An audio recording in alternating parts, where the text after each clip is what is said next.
दोस्तों, क्या आप जानते हैं कि जेपीसी क्या होती है?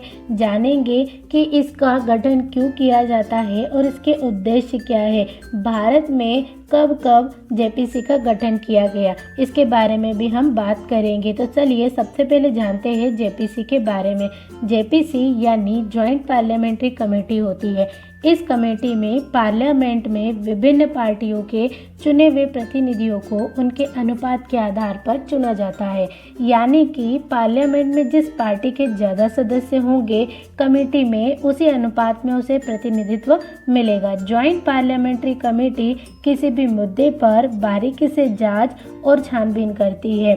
जांच के बाद जो भी निष्कर्ष देती है या जो भी सिफारिशें करती है, उसे गवर्नमेंट महत्वपूर्ण मानती है। यही कारण है कि घोटाले या किसी विवादित मुद्दे पर जेपीसी की मांग की जाती है। जॉइंट पार्लियामेंट्री कमेटी को किसी भी माध्यम से सबूत जुटाने का हक होता है और उसे यह भी अधिकार प्राप्त होता है कि वह किसी भी व्यक्ति, संस्था या उस पक्ष को बुला सकती है और पूछताछ कर सकती है जिसको लेकर जेपीसी का गठन हुआ है। अगर वह व्यक्ति, संस्था या पक्ष जॉइंट पार्लियामेंट्री कमेटी के समक्ष पेश नहीं होता है तो यह संसद की अवमानना या उल्लंघन माना जाता है। इसके लिए जॉइंट पार्लियामेंट्री कमेटी संबंधित व्यक्ति या संस्था से लिखित या मौखिक जवाब या दोनों मांग सकती है। एक बार जॉइंट पार्लियामेंट्री कमेटी के गठन के बाद इसकी भूमिका काफ़ी बढ़ जाती है।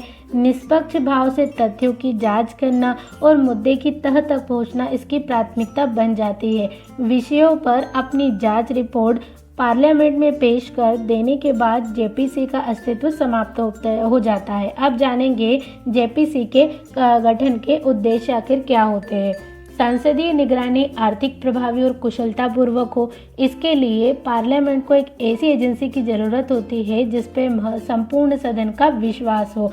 अब जानते हैं कि जेपीसी की ज़रूरत क्यों होती है। किसी भी मामले को लेकर अगर संसद के ज़्यादातर सदस्य चाहते हैं कि उसकी जांच जेपीसी यानी जॉइंट पार्लियामेंट्री कमेटी के जरिए होनी चाहिए, तो इसके लिए कमेटी का गठन किया जाता है। जेपीसी को मिनी संसद भी कहा जाता है। अगर संसद खुद किसी मामले की जांच करना चाहे तो यह उसके लिए मुमकिन नहीं होता है, क्योंकि लोकसभा और राज्यसभा के कुल सदस्यों की संख्या इतनी ज़्यादा होती है कि जांच करना भी संभव नहीं होता है। इसलिए इसका जेपीसी का गठन किया जाता है। अगर हम बात करें कि भारत में अब तक कितने बार जेपीसी का गठन किया जा चुका है, तो सबसे पहले हम बात करेंगे 1987 में राजीव गांधी सरकार ने बोफोर्स तोप खरीद मामले में जेपीसी का गठन किया था। इसका जो गठन था वो 6 अगस्त 1987 को तत्कालीन रक्षा मंत्री केसी पंत द्वारा लोकसभा में पेश किए गए एक प्रस्ताव पर किया गया था। राज्यसभा ने 1 सप्ताह बाद इसका समर्थन किया था। समिति ने 50 बैठकें की और 26 अप्रैल 1988 को अपनी रिपोर्ट दी।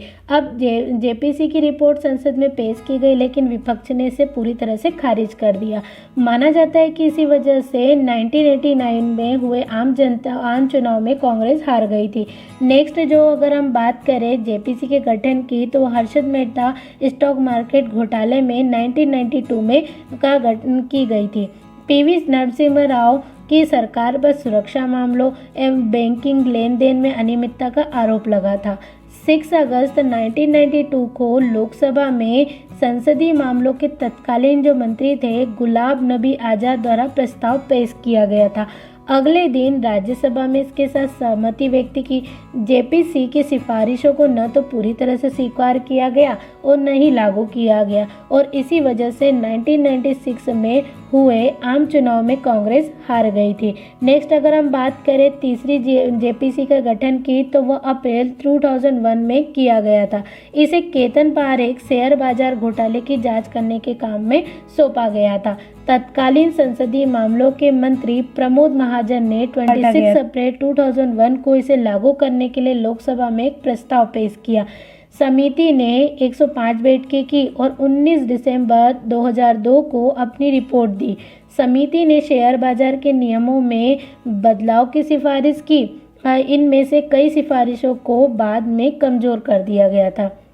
नेक्स्ट जो मामला है वह सॉफ्ट ड्रिंक पेस्टिसाइड मामला है, जिसमें 2003 में जेपीसी का गठन किया गया था, जिसमें शीतल पेय, फलों के रस और अन्य पेय पदार्थों, आवश्यक चीज़ों में कीटनाशक अवशेषों की जांच करने और सुरक्षा मानकों को निर्धारित करने के लिए चौथी जेपीसी अगस्त 2003 में स्थापित की गई थी, जिसकी इस अध्यक्षता जो थी वो राष्ट्रवादी कांग्रेस पार्टी के प्रमुख शरद पवार ने की थी।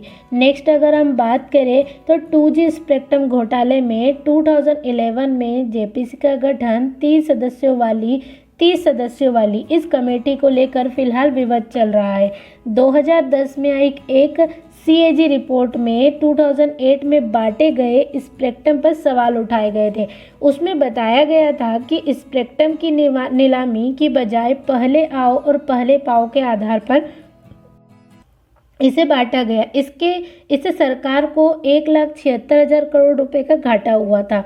नेक्स्ट अगर हम VVIP घोटाला जो हुआ था वो 2013 में हुआ था।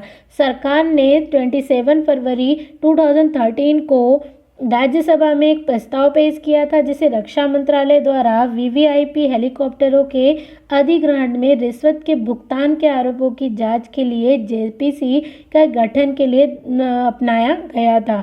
भारतीय वायुसेना के लिए 12 VVIP हेलीकॉप्टरों को खरीद के लिए एंग्लो तावलिक कंपनी अगस्ता वेस्टलैंड के साथ 2010 में किए गए 3,600 करोड़ रुपए के करार को जनवरी 2014 में भारत सरकार ने रद्द कर दिया था। 7वीं बार 2015 में भूमि अधिग्रहण पुनर्वास बिल को लेकर जेपीसी का भी गठन किया गया था। हालांकि इसका कोई नतीजा नहीं निकल सका था। 2016 में 8वीं बार NRC के मुद्दे को लेकर जेपीसी का गठन हुआ था। पर्सनल डेटा प्रोटेक्शन बिल 2019 यानी PDP बिल 2019 को 11 दिसंबर 2019 को इलेक्ट्रॉनिक्स और सूचना प्रौद्योगिकी मंत्रालय द्वारा भारतीय संसद में पेश किया गया था।